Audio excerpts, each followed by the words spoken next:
اشد قسوہ. بنی اسرائیل والوں کے لیے اللہ نے فرمایا اللہ کی قدرتوں کو انہوں نے دیکھا، من و سلوے اللہ نے عطا کیے، یہ انعام بھی دیکھا، بادلوں کا سایہ ہوتے ہوئے دیکھا، فرعون کو غرق ہوتے ہوئے اپنی آنکھوں سے دیکھا، اور ایک آدمی بنی اسرائیل میں قتل ہو گیا اور انہوں نے تقاضا کیا کہ بنی اسرائیل کے لوگوں نے، بڑے بڑے لوگ، اے موسیٰ کلیم اللہ علیہ السلام، آپ اللہ سے پوچھ کر بتلائیں یہ جو بندہ قتل ہو گیا ہے اس کے قاتل کون ہے؟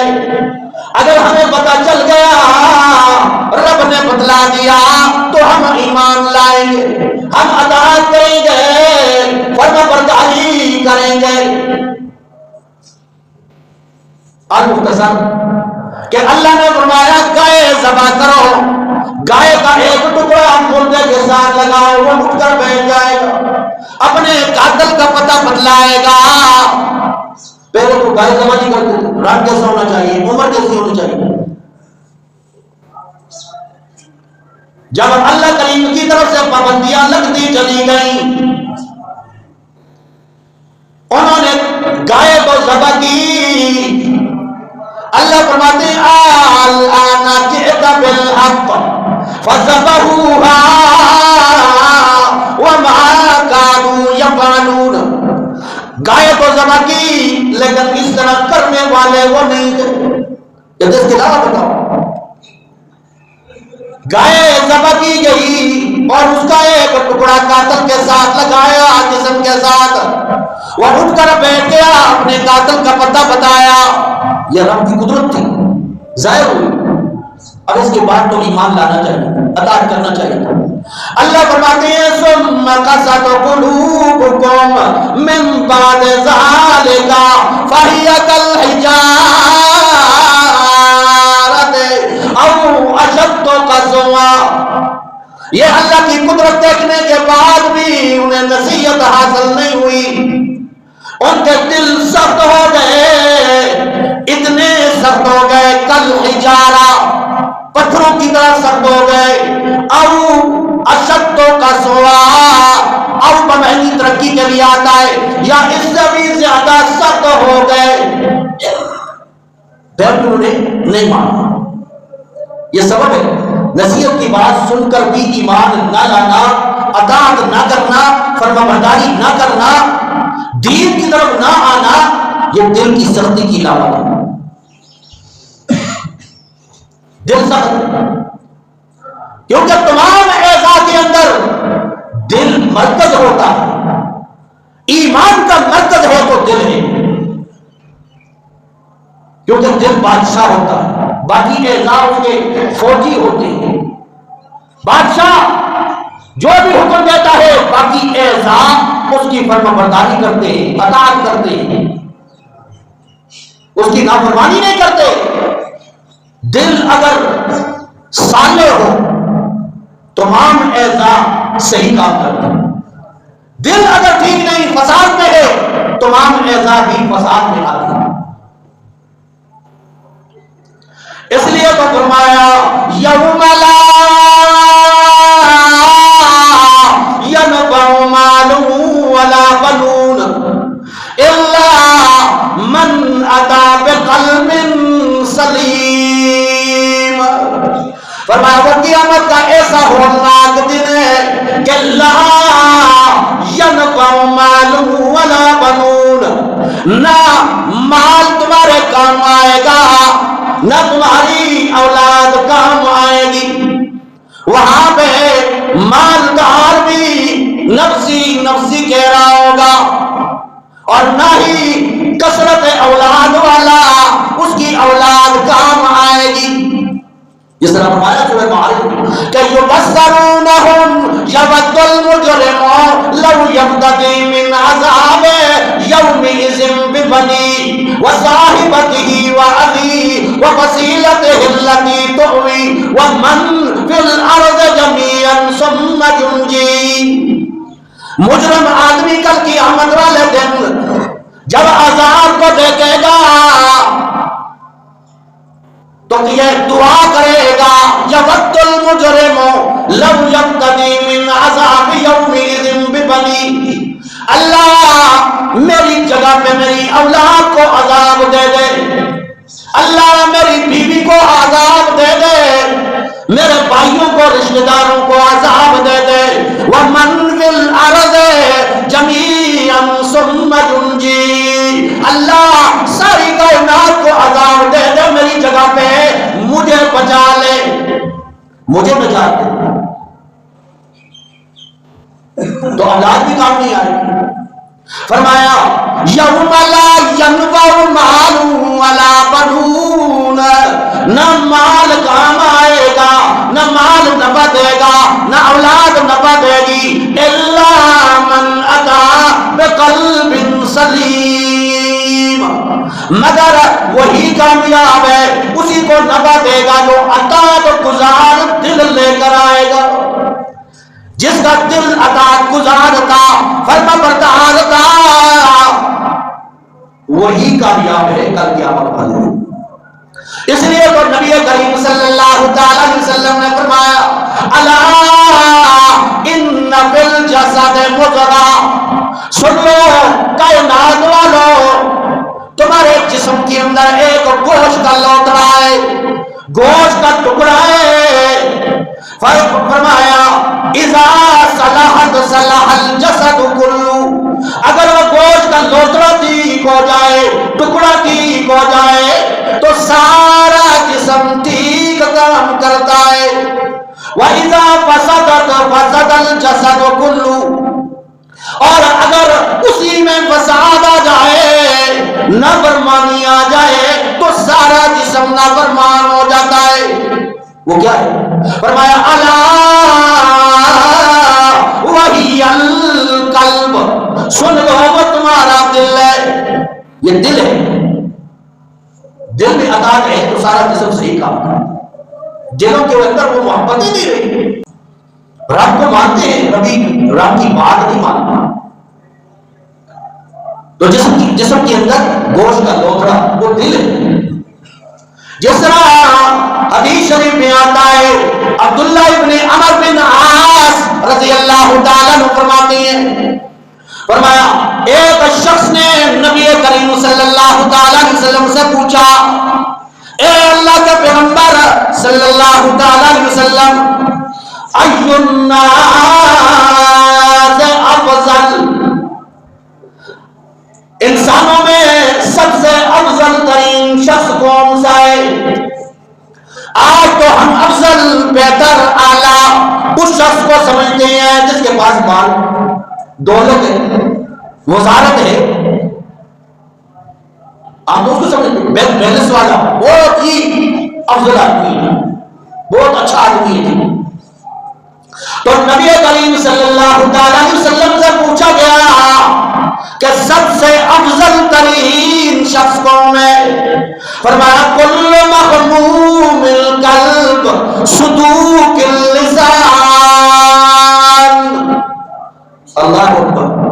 فرمایا مغموم القلب, اور سچی زبان والا, سچی زبان والا, جس کی زبان میں بھی سچ ہے, جس کے عمل میں بھی سچائی پائی جاتی ہے. یہ نہیں زبان سے وہ اچھی باتیں کرتا ہو, عمل اس کا اس سچائی سے کے خلاف نظر آتا ہے.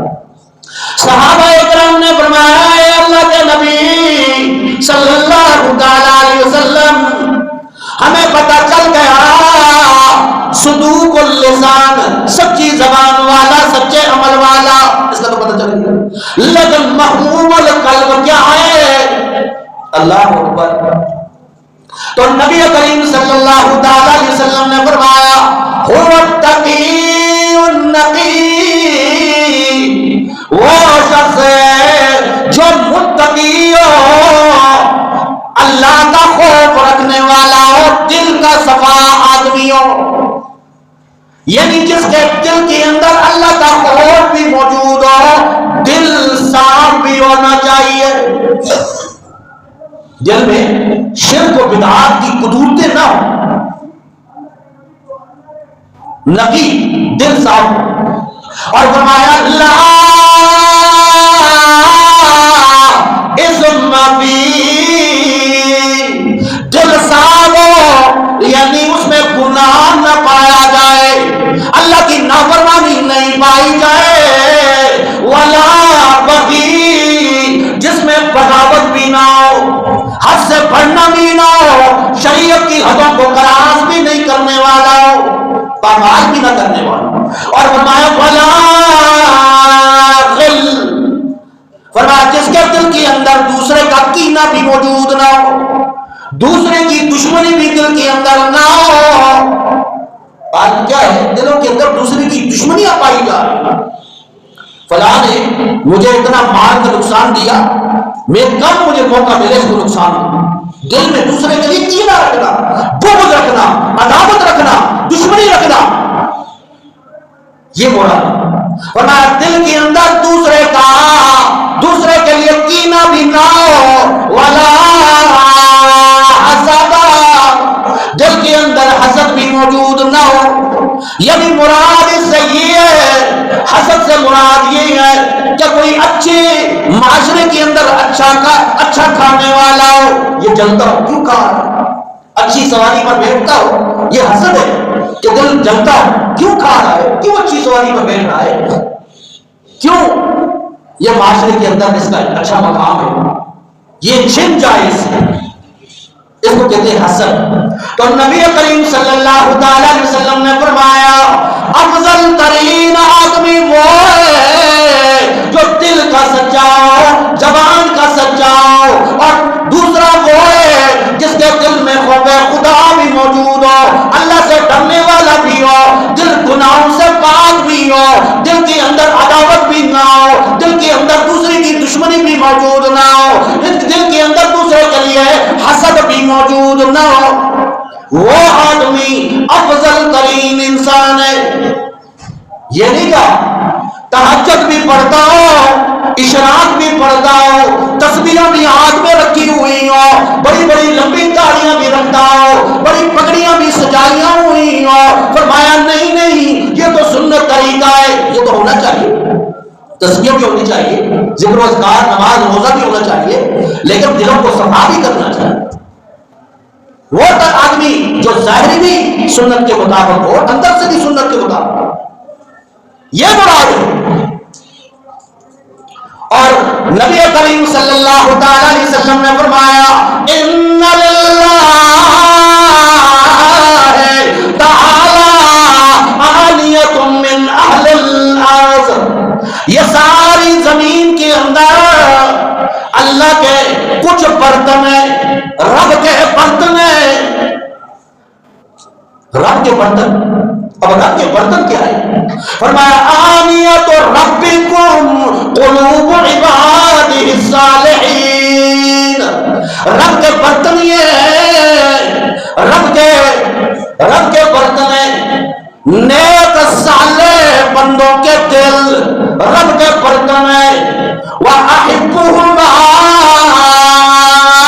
إِلَيْهِ أَلْيَنُهَا وَأَرَقُّهَا، اللہ کے برتنوں میں سے سب سے محبوب برتن وہ ہے کہ جس کے دل کے اندر نرمی پائی جاتی ہو، جس کے دل میں اللہ کا خوف پایا جاتا ہو، وہ ہے برتن، محبوب برتن اللہ کو وہ ہے جس کے دلوں کے اندر نرمی، سختی نہیں پائی جاتی، جو نرم مزاج ہے۔ یہ دل ایمان کے مرکز ہے، اب یہ دل مرکز ایمان ہے، بلکہ یہ دیکھیں کہ جب ایمان ہوتا ہے رب کی نظر بھی ہوتی ہے، اس لیے تو نبی کریم صلی اللہ علیہ وسلم نے فرمایا کہ ان اللہ لا ينظر الى صورکم واموالکم، اللہ نہ اور نہ تمہارے مالوں کو دیکھتا ہے. اتنی اعلیٰ صورت والا ہے, کتنی خوبصورت صورت والا ہے, اللہ صورتوں کو بھی نہیں دیکھتا ہے. اگر دیکھتا ہوتا کہ ابو لہب کو ابو لہب کہتے ہی اس وجہ سے تھے, لہب شولوں والا, لال سرخ شولے, ان کے چہروں سے معلوم ہوتا تھا کہ اتنے خوبصورت ہے کہ ٹک ٹکی بات کر اس کے چہروں پہ نہیں دیکھ سکتے تھے ابو لہب کی. لیکن یہ وہ بدبخت ہے کہ نبی کریم صلی اللہ علیہ وسلم کے چہرے اقدس پہ پہلا پتھر اس نے مارا اور کہا تھا پتہ کا یا محمد, اے محمد نعوذ باللہ تو تباہ ہو جائے, ہلاک ہو جائے. اللہ نے فرمایا تبت یدا ابی لہب وتب, فرمایا نہیں میرا محمد تباہ نہ ہو, ابو لہب کے دونوں ہاتھ تباہ ہو جائے, ہلاک ہو جائے. جب پتھر کے جس ہاتھوں کے ساتھ میرے محمد کے چہرے پہ پتھر تو نے مارا ہے. اور روایات میں آتا ہے کہ جسم پہ پھوڑے نکلنا شروع ہو گئے, دانے نکلنا شروع ہو گئے, پورا جسم سارا پھوڑے ہو گیا اور اس میں سے پانی نکلے, بدبو. اسی حالت میں مرا اور حبشہ سے غلام منگوائے گئے, ڈنڈوں سے پکڑ کر کڑے میں ڈالا, اوپر سے پتھر ڈال دیا. اللہ تمہاری صورتوں کو نہیں دیکھتا. حضرت بلال رضی اللہ تعالیٰ عنہ اتنے سیاہ کہ جب ہنستے تھے تو دانت نظر آتے تھے, اتنے سیاہ تھے, لیکن رب کے یہاں اس کا مقام اتنا اونچا ہو گیا کہ نبی کریم صلی اللہ علیہ وسلم نے فرمایا اے بلال کون سا عمل تو کرتا ہے کہ میں جنت کے دروازے پہ پہنچا, معراج کی رات اندر سے چلنے کی آواز آئی. میں نے پوچھا جبرائیل یہ کون خوش نصیب ہے کہ مجھ سے پہلے جنت میں چلا گیا. اللہ نے تو میرے ساتھ وعدہ کیا کہ آپ سے پہلے جنت میں کوئی نہیں جائے. جبرائیل امین نے کہا رب کا وعدہ سچا ہے اللہ کے نبی, یہ اندر کوئی داخل نہیں ہوا. فرمایا کس کے چلنے کی آواز آ رہی ہے؟ فرمایا اللہ کے نبی یہ اندر چلنے کی آواز حضرت بلال کی ہے, اور بلال ٹوٹی ہوئی جوتیوں کے ساتھ مدینہ کی گلیوں میں چل رہا ہے.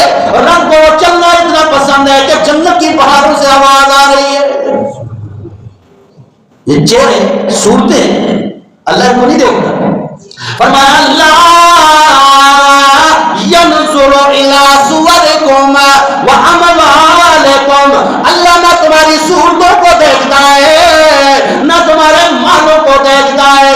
کس کو دیکھتا ہے کہ ولکن ینظر الی قلوبکم ونیاتکم, اللہ تو تمہاری نیتوں کو دیکھتا ہے, تمہارے دل کے ارادے کو دیکھتا ہے. دل میں کیا ارادہ پایا جاتا ہے؟ اب یہ دل بڑے سخت ہے, دین کی بات اثر نہیں کرتا. دل اتنے سخت ہو گئے. بنی اسرائیل کی طرح رب کی قدرتوں کو دیکھا, رب کے انعام کو دیکھا, لیکن پھر بھی ان میں اطاعت نہیں آئی, فرما برداری نہیں آئی.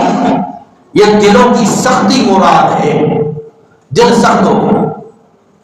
اب دلوں کو نرم کرنے کا طریقہ کیا ہے؟ دل کیسے سخت ہوتے ہیں؟ ہر بندہ کہتا ہے نہیں میرا دل تو اطاعت گزار ہے.